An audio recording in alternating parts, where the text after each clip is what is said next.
कहते हैं, बब्बा बरबर करे सब कोई, बरबर करे काज नहीं होई। बब्बा बात कहे अर्थाई, फल का मर्म न जानो बाई। बहुत ज़्यादा मत बढ़ाओ। बब्बा बरबर करे सब कोई, ये एक प्रकार से उपदेशकों के लिए है, जो ज्ञान की बातें कहते हैं उनके लिए बात है। बरबर करने से काज नहीं होगा, बहुत बोलने से काम नहीं बन सकता। सदगुरु अभिलाष साहब ने अपनी कविता में कहा है, बहुत बोलने वालों को भी मौन साधना होगा, बहुत जानने वालों को भी स्मृति खोना होगा। बहुत भीड़ भी छट जाएगी, टूट जाएगा नाता, जीव पथिक आया अकेला ही और अकेले जाता। बहुत बोलने वालों को भी मौन साधना होगा, बहुत बोलने वालों को भी मौन साधना होगा, चाहे कितना बोल ले। वैसे सामान्य ढंग से भी देखा जाए तो आदमी आवश्यकता से अधिक बोलता है। 80% बातें यदि हम न बोलें तो भी हमारा काम बन सकता है, लेकिन बहुत अधिक बोल करके हम अपना समय और शक्ति दोनों बर्बाद करते हैं और दूसरों के लिए समस्या खड़ी करते हैं। यहाँ तो आध्यात्मिक भाव लेकर के साहब कह रहे हैं कि बहुत बोल करके काम नहीं बनने वाला है। कितने लोग होते हैं बहुत बात करते हैं, बहुत 4 ग्रंथों को पढ़ लिए, कुछ याद कर लिए, फिर बकबक बोलते रहते हैं। इस समय राजस्थान में गया तो राजस्थान में भी एक सज्जन मिले, पूरा लिख करके पोथन्ना लाए थे और पूछने लगे, और बहुत जानते थे, वेद शास्त्रों के अच्छे ज्ञाता थे। अब पूछने लगते थे, 3-4 घंटा तक के बैठे चर्चा होने लगी। अब कितना उनका समाधान हो पाया वो जाने।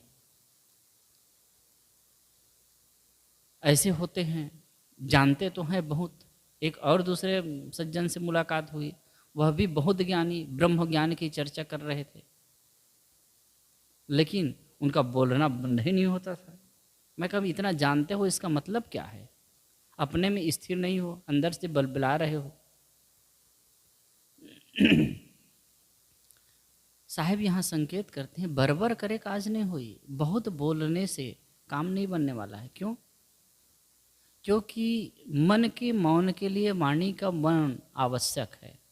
हम जब तक वाणी से मौन नहीं होंगे, कम बोलना नहीं शुरू करेंगे, वाणी हमारी संयत नहीं होगी, तब तक मन संयत हो ही नहीं सकता, कोई भी नहीं कर सकता। इसीलिए जो साधक हुए हैं, जो साधना परायण संत हुए हैं, उन्होंने वाणी के मौन पर बहुत ज़्यादा कहा है। और वाणी के मौन के लिए साधना के प्रथम में ही बात कही जाती है। शंकराचार्य जी ने भी कहा है, वांग निरोधो प्रथमम द्वारम वांग निरोधो कहा गया। साधना का प्रथम द्वार है वाणी का संयम। वाणी का संयम ही मन का संयम है, क्योंकि हम जो बोलते हैं, मन में सोचते हैं वो बोलते हैं। अब जब बोलना बंद करेंगे तो सोचना भी बंद हो जाएगा। इसलिए साहब कह रहे हैं कि बरबर करे काज नहीं हो। यदि अपना कल्याण चाहते हो, यदि शांति चाहते हो, यदि सुख चाहते हो, तो बहुत बोलना छोड़ दो, और जो कहते हो, जो बोलते हो, उसको जी लो, काफ़ी है। बरबर करे काज नहीं होई, बरबर करने से, बहुत बकवास करने से, बहुत झाड़ने से कुछ नहीं होने वाला। बब्बा बात कहे अर्थाई। सब कहते हैं, साहब कहते हैं बात कहे अर्थाई, अर्थपूर्ण बात तो कहते हैं, गंभीरतापूर्ण बात तो कहते हैं। कितने लोगों को देखा जाता है बड़ा विश्लेषण करते हैं, बाल का खाल काटते हैं, शास्त्रों को, जिन शास्त्रों को पढ़ते हैं देखते हैं बड़ा बारीकी से उसका विश्लेषण कर देते हैं, अर्थपूर्ण बात करते हैं, लेकिन फल का मर्म न जानो भाई, फल के मर्म को नहीं जानते। गंभीरता में, मौन में, आंतरिक स्थिरता में जो शांति है, जो शांति रूपी फल है, उसको नहीं जान पाते हैं। सदगुरु विशाल देव के लिए कहा जाता है इतने गंभीर महापुरुष, इतने शांत महापुरुष कि क्या कहना। कोई उनके पास जब मिलने आता तो कभी वो बात भी ना करते, हालचाल पूछ लेते, मौन, एकदम शांत। एक बार पंडित जी उनसे मिलने आए, एक विद्वान थे, मिलने आए, आकर के बैठे और बोलने लगे, और बीच बीच में कहते भी जाते कि साहब आप भी कुछ बताइए, आप भी कुछ सुनाइए। और अंतिम में जब उठने लगे तो कहे साहब आपने तो कुछ सुनाया ही नहीं, कहा है नहीं। तो साहब ने कहा कि आपके शब्दों की भीड़ इतनी है कि वहाँ घुसना कठिन है। दूसरी बार जब आए वो सज्जन तो बाहर से तो मौन थे, लेकिन बीच बीच में कहे साहब कुछ कहिए, कुछ सुनाइए। तो साहब ने कहा कि अभी बाहर से मौन तो हो, लेकिन अंदर में अभी भी शब्दों की भीड़ है, अंदर से मौन नहीं हो। जब तीसरी बार जब वो सज्जन आए और आकर के शांत रहे, तब समय देख करके साहब ने कुछ कहा।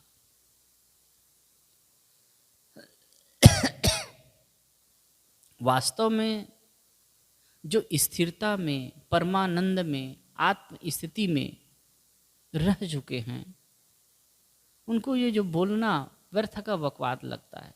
वो तो कोई सज्जन ज्ञानीजन आ जाते हैं, कोई पात्र आ जाते हैं तो समय देख करके कुछ बोल देते हैं।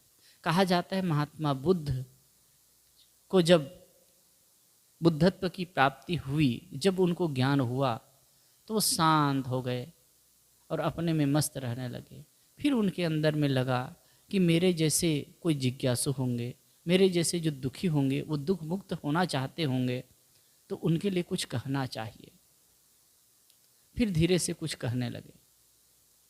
वैसे आप इतिहास उठा करके देखें और महापुरुषों की जीवनी को देखें, जीवन को देखें, तो पहले वो गंभीरता से साधना किए, तब फिर बोलना शुरू किए। और यही जीवन की गहराई है, साधना की गहराई है।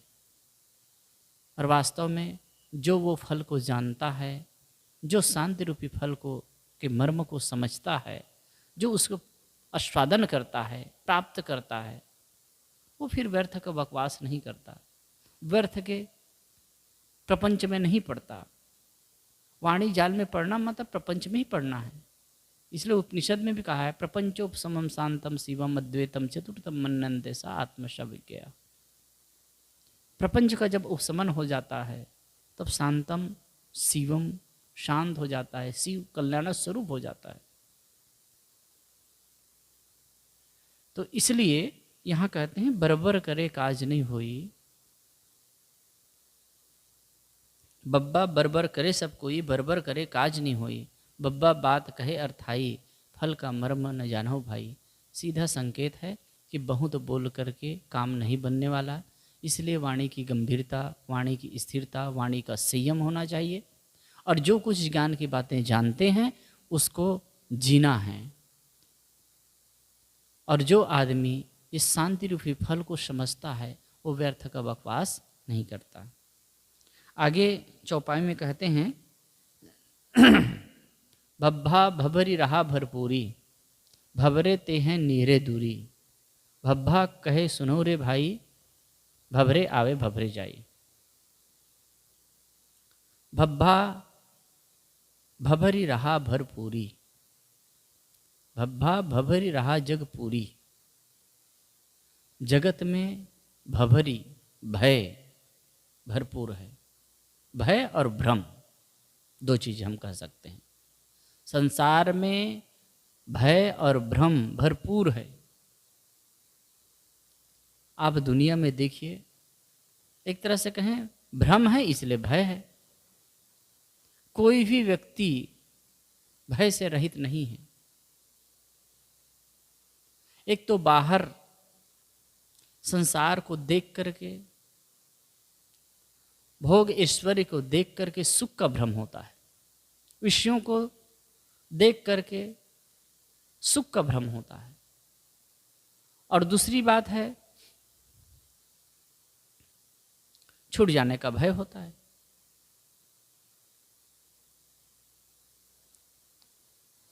और भयभीत आदमी कभी भी सुखी नहीं हो सकता।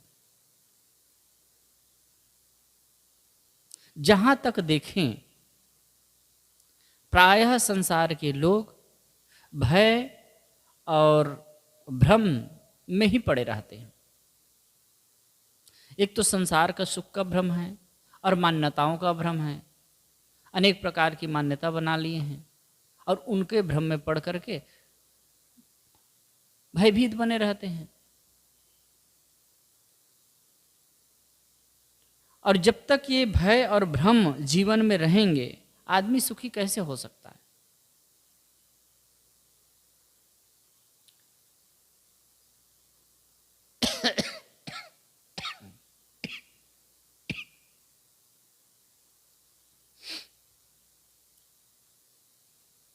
भयभीत आदमी,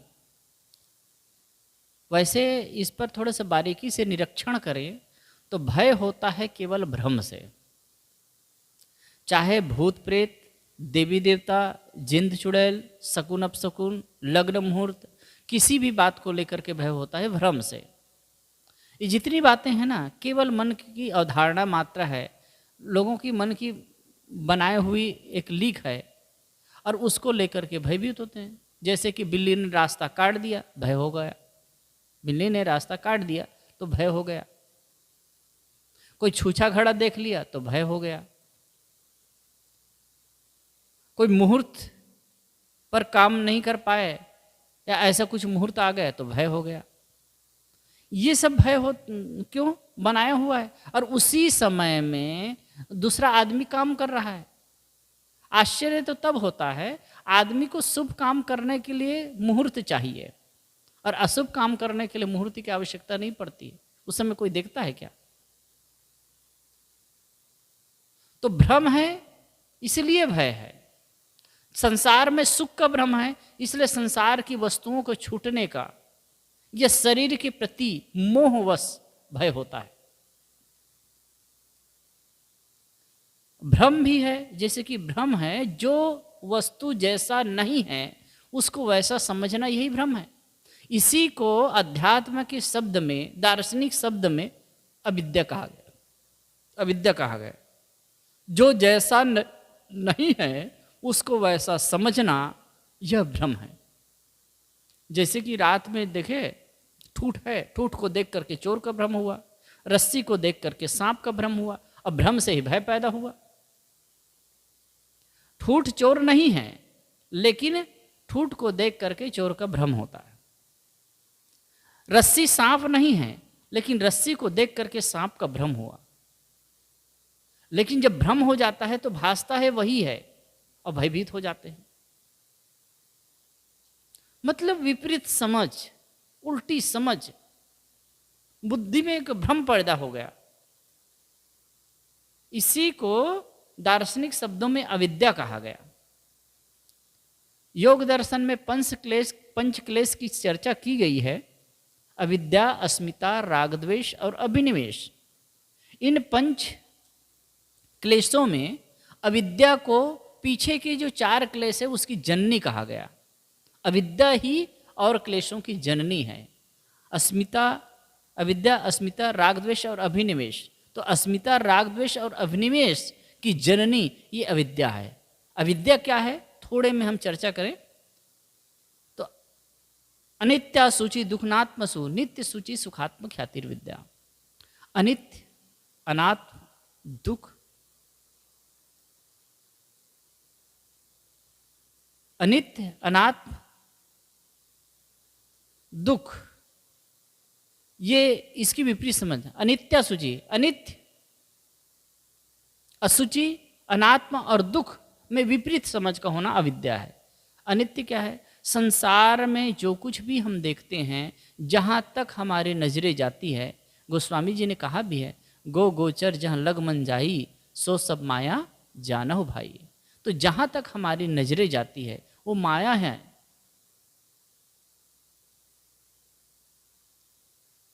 किसी ने और बढ़िया कहा है, शायद सांख्य में आया है, गुणानाम परमम रूपम न दृष्टि प्रथम इच्छति, यत्तु दृष्टि प्रथम प्राप्तम तन्माया सुतुष्कम।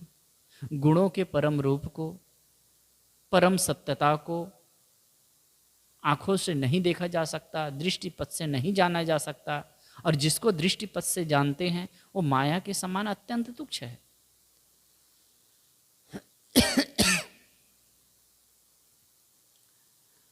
तो हम जो कुछ भी देखते हैं, जो कुछ भी इंद्रियों से जानते हैं, कहते हैं अनित्य, सब कुछ अनित्य है।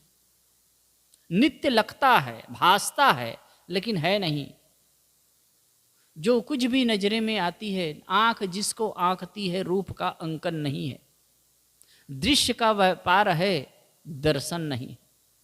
जो कुछ भी हम देखते हैं वह बदलने वाला है, क्षणिक है, अस्थिर है, अनित्य है।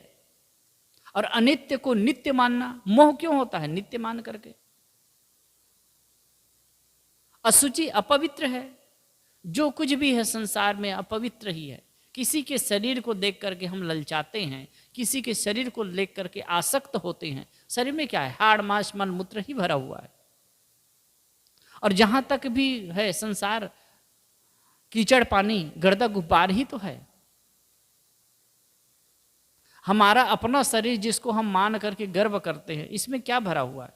मल मूत्र, गंदगी ही भरी हुई है, और इसी को हम अच्छा मानते हैं, इसमें आसक्त होते हैं, शुक्र मानते हैं, पवित्र मानते हैं। लेकिन 10 इंद्रियों से क्या निकल रहा है?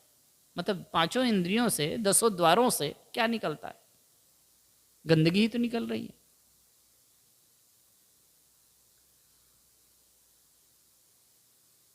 अनित्य सूची, दुखनात्मसु, दुख है। शरीर से ही हम भोगों को भोग करके सुख पाने का भ्रम करते हैं, लेकिन यही शरीर दुखों का घर है। अनेक प्रकार के कष्ट इसी शरीर से मिलते हैं। आदि, व्याधि और उपाधि तीनों बने ही रहते हैं। और अनाथ, जो भी हम देखते हैं, जिसको हम जानते हैं, सब कुछ अनात्मा है, जड़ है। और जड़ है इसीलिए परिवर्तनशील है, और ये इसीलिए दुखपूर्ण भी है। और इस सत्यता को न समझ करके ही हम उलझते हैं, आसक्त होते हैं और दुखी होते हैं। और ये मोह की वजह से ही, भ्रम की वजह से मोह होता है, या मोह की वजह से भय होता है। जो आदमी जितना अधिक भयभीत है, समझ लेना, वो उतना ही संसार के प्रति उनका मन आसक्त है, उतना ही दुखी है, होगा वो। और जो आदमी जितना निर्भय है, जितना वो आत्म बुद्धि रखेगा, उतना ही वो निर्भय हो सकेगा। निर्भय व्यक्ति के लिए भय की कोई बातें नहीं। सदगुरु कबीर कहते हैं ना, जय मरने से जग डरे, मेरे मन आनंद, कब मरी हूं कब पाई हूं पूर्ण परमानंद। जिस मरने से संसार के लोग डरते हैं, उस मरण की बात सुन करके मेरे मन में प्रसन्नता का अनुभव होता है। ये बहुत गहरी साधना की बात है कि ऊपरी छिछोले ढंग से नहीं कहा गया है। ये गहराई की बात है, और वो वही कह सकता है जो आदमी उसमें जीता है। तो निर्भय कौन हो सकता है? जो निर्भ्रांत हो, भय रहित हो। अब भ्रम रहित हो, भ्रम की वजह से ही भय है, और इसीलिए दुख है। ध्यान दीजिए, भ्रम की वजह से ही भय है और भय की वजह से दुख है। तो साहिब कहते हैं भब्भा भभरी रहा भरपूरी, भभरे ते है नीरे दूरी। भभरे भय और भ्रम इन दोनों की वजह से, भय और भ्रम इन दोनों की वजह से नीरे जो पास है, कौन सा पास है? आपका शांति पद, परमानंद, शांति, ये पास है, वो दूर लगता है। क्योंकि जितना मोह है, जितना भ्रम है, जितना भय है, उतना ही शांति पद हमसे दूर है। भयभीत आदमी स्थिर हो ही नहीं सकता, भ्रमपूर्ण आदमी शांत हो ही नहीं सकता। ये भय और भ्रम की वजह से ही शांति पद, परम पद, आत्म पद दूर बना हुआ है। नीरे दूरी, भभरे ते है नीरे दूरी। भब्भा कहे सुनो रे भाई, भभरे आवे भभरे जाई। मानो भा अक्षर कहता है, हे भाई सुनो, इस भय और भ्रम की वजह से ही इस संसार सागर में ये जीव बारंबार आता है। पुनरपि जननम पुनरपि मरणम पुनरपि जननी जठरे शयनम। जन्म मरण का क्या कारण क्या है? भ्रम। सुख भ्रम की वजह से मोह और आसक्ति पैदा होती है और इसी वजह से भय होता है। अब आसक्ति और भ्रम की वजह से ही जन्म मरण के चक्कर में पड़ते हैं। अब ये क्रम अनादि से चला आ रहा है। कितने लोग कहते हैं ये भ्रम बंधन कब से है? कब से क्या है? सदा से है। अब पहले बंधन में तो, वर्तमान में तो हो ही ना, आगे पीछे छोड़ दीजिए, वर्तमान में बंधन में है तो इससे सिद्ध होता है पहले भी बंधन में थे। अगर पहले निर्बंध होते तो आज बंधन में न होते। आज हैं, इससे सिद्ध होता है पहले बंधन में थे, और अगर कहीं आज काम नहीं कर पाए तो आगे भी बंधन बना ही रहेगा। इसलिए सदगुरु बहुत सुंदर बात इसमें कह रहे हैं कि भय और भ्रम की वजह से इस जन्म मरण का चक्कर फिर से पुष्ट होने वाला है। संसार की वास्तविकता को बताते हैं, संसार की स्थिति को बताते हैं। भब्भा भभरी रहा भरपूरी, संसार के लोगों में भय और भ्रम परिपूर्ण है और इसी वजह से लोग शांति पद से, आत्म पद से, परम पद से दूर बने हुए हैं। और अगर यही दशा बनी रही, भय और भ्रम का निवारण न हो सका, तो साहेब कहते हैं फिर से इस भय के कारण रूप संसार में पुनः आना पड़ेगा। इसलिए हम सबको चाहिए कि हम भय और भ्रम को विवेक और ज्ञान के माध्यम से इसी जीवन में दूर करें और परम शांति को उपलब्ध हों। उसे कहीं खोजने की आवश्यकता नहीं है। शांति पद तो आपके पास, आप शांत रूप ही हैं, पास भी कहने का ढंग है। बस अपने जो आवरण है उसको हटाना है, भय और भ्रम के कारण को दूर करना है और अपने में ठहर जाना है। यही जीवन की कमाई है और यही जीवन का फल है। बोलो सद्गुरुदेव की जय।